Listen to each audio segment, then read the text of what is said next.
હવે આગળ વાત કરીએ તો નબદા પંથકમાં મિની વાવાઝોડાએ સર્જી તારાજી, કેરી અને કેળાના પાકને થયું ભારે નુકસાન।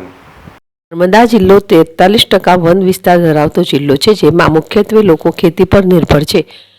એમ પણ વરસાદી ખેતી પર નપતા લોકોની ટકાવારી વધુ છે। આમ તો વરસાદ બાદ રવિ પાકમાં તુવેર અને કપાસની ખેતી પણ નર્મદા જિલ્લામાં વધુ પ્રમાણમાં થતી હોય છે। હાલ ગઈકાલે રાત્રે પડેલા કમોસમી વરસાદના કારણે નર્મદા જિલ્લામાં પણ ખેતી પાકને નુકસાન થવા પામ્યું છે। ખેતરમાં કેર અને કેરીના ઊભા પાકને મોટા પાયે નુકસાન થયું છે।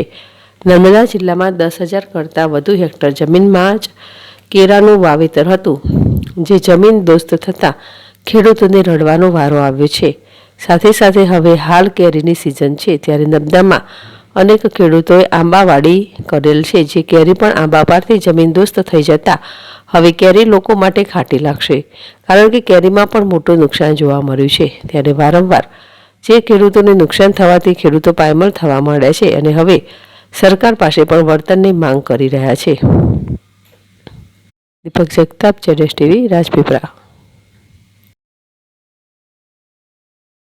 આ ગઈકાલે જે વાવાઝોડું આવ્યું એમાં અમારા 12 એકરમાં 12,000 જેવા 1200 જેવા આંબા છે અને એમાં લગભગ 4 થી 4.5 લાખ રૂપિયાનું અમારે નુકસાન છે।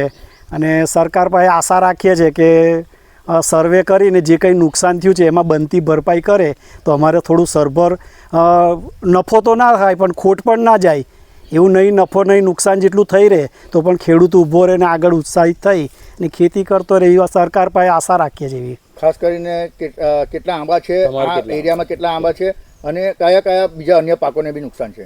બાવડી ગામમાં આપણે જોઈએ તો લગભગ 7,000 થી 8,000 આંબા, આપણા 1200 ને બીજા 5-6 હજાર આંબા, એમ કરી 7-8 હજાર આંબા છે। ને અમારું 4-4.5 ને બીજાનું 5-6 લાખ રૂપિયા, આપણું 4.5 લાખ રૂપિયા નુકસાન, એ 10-12 લાખ રૂપિયાનું નુકસાન તો કેરીમાં ઓલરેડી થઈ જ ગયેલું છે। પહેલાં પવનનું જુદું ને હવે હજુ બીજો પવન આવે, કદાચ કુદરત રૂઠે તો એ પાછું વધારે થાય। અન્ય કયા કયા પાકોને છે?